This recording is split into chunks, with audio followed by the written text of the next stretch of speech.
I've been breeding reptiles for a little over 3 years now as a full-time job, and here's why I think it would be a huge mistake if you did. Stick around while we talk about the downsides of being a full-time reptile breeder and why it might be best to stay as a hobby breeder while also doing that 9 to 5. Let's get into it. Now, kicking things off, we're going to be starting with a pretty big one that I think is a really bad downside of being a full-time breeder, and that one is going to be number 1, the reliance on selling your animals. Hobby breeder is absolutely fantastic. You get to make some quick cash on the side that might end up paying for the project itself and maybe give you some little walking around money. Maybe you can beef up some of your reptiles enclosures, a little more enrichment, or getting some of those high dollar morphs that you wouldn't be able to otherwise. However, as soon as you go full-time into this business, those priorities automatically change. The thing is, when you're using money from the animals that you're selling, it's not just going back into the projects. You got to think about you yourself, the food you get at the grocery store, the bills you have, your mortgage, your car payment, the electricity it costs. All of those things have to be paid, and most of the time they have to be paid by the animals themselves. It means if you're having a bad month or a bad couple of months, let's hope you have some money in the bank and you didn't spend it all on that high quality morph, or else the electricity is just going to be shut off. And now the biggest thing is when you are in self-employment, whether that be breeding animals or really doing whatever, the biggest key is going to be having multiple revenue streams.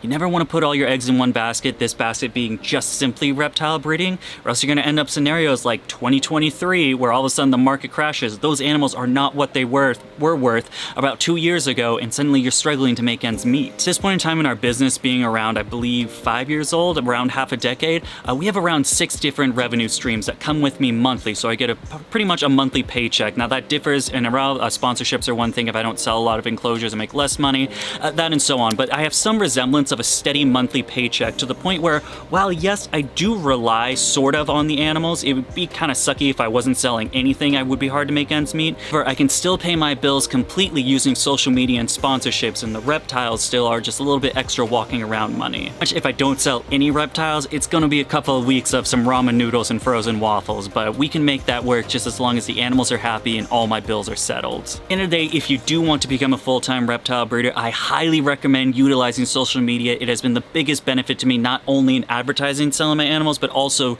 recurring different revenue streams so I don't have to solely rely on them. Moving on, let's get into the second topic at hand, which is going to play a little along with number 1, and that one's going to be number 2, the highs and lows of selling reptiles. If you're one of the big fish out there, you know, the big column breeders that everyone knows about, you are not going to be selling consistently on a weekly to monthly basis. I know you guys think Old Dakota, being the YouTube superstar he is, he would have no problem with this, but yes, folks, even I have been struggling right now. 2023 has really humbled Old Dakota. I remember back in the day I used to be able to sell any reptile I listed within a week, and now at this point I've had reptiles listed for about weeks to months on end without little to no inquiry and none of them moving. But I really reinforce number 1, what I was talking about earlier, diversifying your revenue streams. Never rely solely on breeding if you want to become a full-time self-employed man, because stuff like this is going to happen. Recessions happen, I think it's like every decade or so, and you're going to be in this basket, and luckily for me, I'm not struggling the way some of these guys are. And now the highs and lows of reptile breeding come from the 2 core topics, that being your supply or your demand. It's a tipping scale. One is always going to outweigh the other.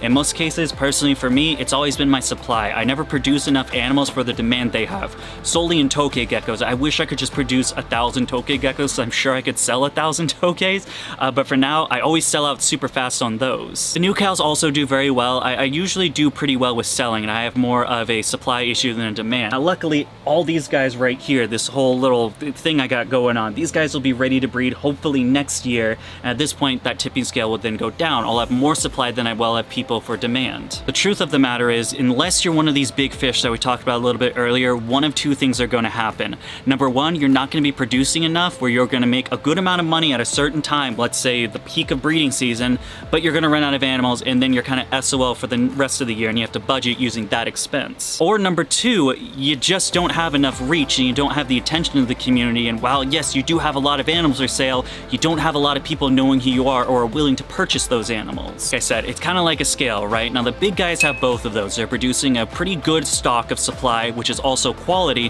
while also having the attention of the reptile community. And with more and more people that want to become a breeder, it becomes a little more difficult trying to find your spot on where you want to be in your business. As someone who has been doing this for a minute passionate and do want to go into a full-time business, there are really two ways to wiggle yourself up to the top. That's going to be producing high quality animals or producing quantity animals. Personally, for me, from what I see, more and more people wanting to breed, a lot of hobby breeders, depending on where you are in your niche. Me being new Cal, let's be honest, it's an oversaturated market. There are so many crested gecko breeders. That being said, going that quantity route of producing large amounts of animals at a cheaper price becomes almost impossible with these hobby breeders.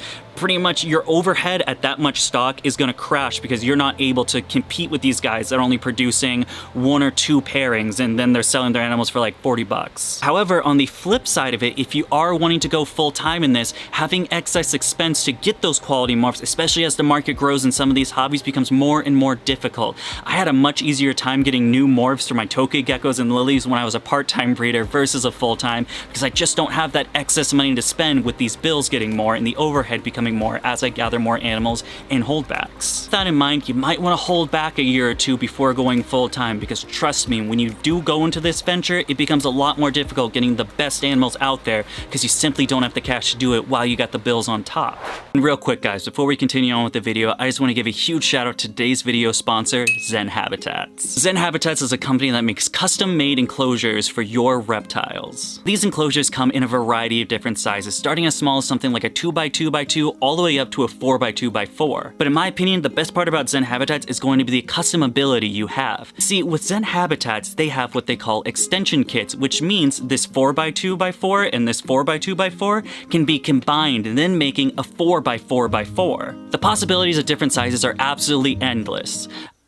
I guess as long as your parameter is at least 2 feet. But other than that, I mean, you can make them as big as you want to go. You want a 20x10x12, go for it, as long as you get the Zen Habitats. And really, I think the best selling point for Zen Habitats is going to be their fast shipping. Now, when you talk about other PVC companies or companies like Zen Habitats, you're going to be waiting for 6 weeks to, in some cases, 7 months. I've waited for PVC enclosure for 7 months. It's absolutely ridiculous. Not with Zen Habitats. In their in-stock items, you can expect to get that enclosure within the week. What more can I say? Fast shipping, great enclosures at a great price. If you guys want to check out some more information about Zen Habitats, I have my link right down there in the description. Your boy gets a small cutback if you do. I very much appreciate it. Let's get back into the video. But moving on, this next topic might not happen to everybody, right? However, I do think it's not talked about enough, and it does need to be said, and that's going to be number 3, you start viewing your animals differently. Now, when you're the part-time guy, this becomes your little zen, right? You work your 9 to 5, you get home, you throw back a couple of beers, you yell at your wife for not doing the dishes, you get... What is this, the 1950s? Long day of work, you come down and this is your peaceful place. You get to see some animals hatching, you're super excited of the genetic combo that you hatched out, and things are all fine and dandy. However, when that switches to a full-time career, this is what you do, 24/7. There are no days off. There is not doing something, not posting that animal, not making that reel, not doing this, because the more reach you have and the more exposure you have, the easier time you're gonna have selling those animals. Boy, I think the last time I took a vacation was about 2 years ago, and before that, it was 3 years ago. I do not leave this vicinity. I might go out of town for a reptile show for a couple of days, but actually leaving for like a week at a time, it's not possible for this. I'd be lying if I said there wasn't some resentment that comes into that. This is no longer a zen place. This is your job. This isn't a place that you just want to come down here and check out the animals and hang out with them. This is a thing where you have to do it. You don't work a 9 to 5. You have to come down here. You have to clean the cages, you have to do this and that, everything that comes with being a full-time breeder. Well, now you're probably thinking, well, Dakota, you kind of have to do that anyway when you're part-time. The difference is the size of the collection. Now, when you're full-time, you're more than likely having a much larger collection than you would as a part-time breeder. I remember being part-time, I was cleaning like 6 crested gecko adult tubs and then maybe like 20 hatchling tubs and then 2 grow-outs, something like that. Now I'm cleaning 70-something baby tubs. I've got like 30 grow out tubs I have to clean and then like 12 adult tubs, and that's just for new cows. We're not talking about the tokay geckos, we're not talking about the tegus, which I guess really aren't a breeding project anymore. Everything that goes into that, you take the scale of what you were as a hobby breeder and then exponentially grow that. And remember, It's your full-time job. You have to make sure you're doing everything right because now you solely depend on this income. To be honest with you guys, it loses a little bit of that joy as you did when you first started. Now, don't get me wrong, I absolutely love what I do. I wouldn't change it for anything in the world, but I will say I am not as happy doing this as a full-time job as I was and had a better connection with the animal as I was when I was simply a part-time breeder. Moving on, let's get into a topic that I guess could go onto either way as a part-time breeder or a full-time breeder. You can have these feelings, but I do believe it's way more in the full-time breeders area than it would be in the part-time. And that's going to be number 4, the burnout. Talked a little about this in the last topic, right? There's a lot of stuff to do as a full-time breeder, and again, it's not just your passion side gig, just your side hustle. This is your full-time career. This is how you make your money, and if you don't do this, every day you don't do something, you lose money for yourself. And it's with that mindset that burnout can happen very quickly. Again, you're not just cleaning 30, 40, 50 tubs, you're cleaning hundreds and hundreds of tubs. As you grow and expand to make more money for yourself, live a little bit more comfortably, a lot more work goes into it. And if you're not at that point where, kind of like me, where I have a lot of animals, I guess not as much as I used to have, but not enough money to afford an employee, all of that work solely lays on your shoulders. It can be a very heavy burden. Like I mentioned earlier, social life is kind of non-existent for the full-time reptile breeder. Shows are definitely a great social gathering. I love going to shows, meeting all the people. That's why it does suck not making money at shows, but I love just getting out of the house for a day or two and just hanging out with like-minded people like myself. When we talk about vacations, going out, you know, the clubs, the partying, I've never done these things before in my past, but I know some people do. That becomes very difficult unless you're really good at time management and you're setting these things aside to be able to do those things are gonna have to take a sideline when it comes to your business. Doing it for 1 year, 2 years, that's okay, but as you get more and more into this, you go further and further, more and more animals, more and more work, you can definitely experience burnout. I've definitely had burnout in the past where I've just felt defeated about these guys. Everyone's got those mental health days, depression hits you, the anxiety hits you, you're a complete and utter failure. I don't know why you keep making stupid YouTube videos. No one even likes you. You become a clown for the community. Everyone dogs on you. You don't even breed. You're basically not even a breeder. You're an awful person. Really, at the end of the day, those thoughts don't matter because these animals need to be taken care of. And if you're not taking care of these animals, then that means you're losing out on potential income that you could be gathering. It's a hustle 24/7 scenario. The less you hustle, the less you make. And the less you make, you gotta make your bills at least. Alrighty, getting down to the last topic, which I always find a little bit ironic when doing this, but it's something that has happened to me before and I'm sure has happened to a lot of you, and that is going to be number 5. In some scenarios, you actually make less money as a full-time breeder than you would be just staying as a part-time. Well, I think most of us can say we didn't get into full-time breeding for the luxury expenses. I don't know anyone who's driving around in Ferraris that is just simply breeding reptiles. I don't think it's true. I think most reptile breeders live a very, very humble life because they get to do what they love. Taking care of animals, there's the dealing with customers part. But other than that, it's the animal part that most of us just really enjoy. However, extra money is always great. I don't know why people have such a problem talking about the business side and making money with animals, because you get to do better stuff for your animals. You get these cool little things. You get cool PVC enclosures instead of using rack systems. You get this and that. There's cool things that come with money. And in some scenarios, if you're full-time, you're actually gonna make less than a part-time. Now, I think the best case scenario to go with this is high value animals, right? Now, as a part-time breeder, you're a guy that has a really nice lily white, really nice super Dalmatian, any of those high tier morphs, right, that look really great, and you wanna sell it for $1,500, $2,000, whatever you wanna sell it for, right?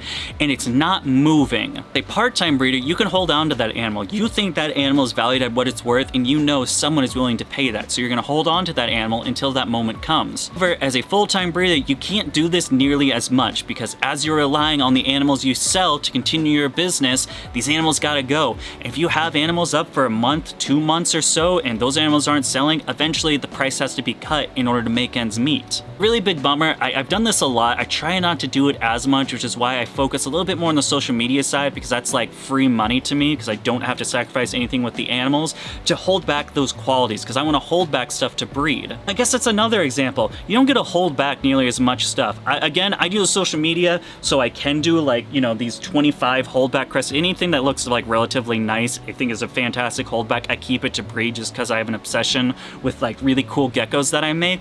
But as a full-time breeder solely relying on this income, you cannot do that. You have to sell nice animals. It's why a lot more people know me as like the social media guy than the reptile guy, because I don't sell and put like my really nice high quality animals out there in the world for people to buy. I'm like a gremlin and I hold back anything that looks relatively nice. So if you go on my site, I mean, they're cool animals, they're good animals, don't get me wrong. DakotaBlueExotics.com, or go to my Morph Market link in the description, you can see all of them. But they aren't my high tier stuff. I keep anything high tier for myself because I want to breed it later on because I think it's such a nice animal. Again, as a full-time guy, you got to get that reputation out there. The best way to make a reputation is having those animals out there for everyone to see, and you also got to make ends meet. You got to pay those bills with those animals, which means that high quality animal that would be a fantastic holdback could also mean you get your electricity paid for a couple of months. At the end of the day, it's a scale, right? It's how cool do you think this animal would be in future projects as a future investment versus how much do you want to make money so you can live. For you boys and girls, I truly believe being a full-time reptile breeder is way too romanticized. It's the dream for so many people. People want to open that pet store. They want to be a full-time breeder. They want to work for animals for a living. The truth of the matter is 90% of your work is going to be cleaning poop.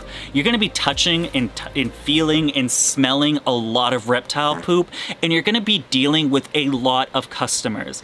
I hear so many people are like, I want to be a full-time breeder because I'm not good with people, I'm just good with animals. Congratulations, sir. You're now in the customer service. You are in the retail job. That thing you hated doing in high school, working at that Taco Bell or that Kohl's, congratulations, you now do that as a full-time living. Probably say the majority of my day is taken up by either cleaning stuff or talking to people, making sure a sale goes through, talking to people of my past sales to make sure all their animals are going through, answering any questions they have. You gotta be on top of your customer service. A lot of people, I know I've also complained about this last video we talked about, I was talking about, we all get events sometimes, but there are a lot of people that do not take their customer service very seriously, and it definitely is hurting with you. Again, if you're a part-time guy, not that big of a deal. At the end of the day, if you're part-time, you can be a jerk. You can be the dude that just doesn't care, and if you want to buy, you want to buy, and if not, not.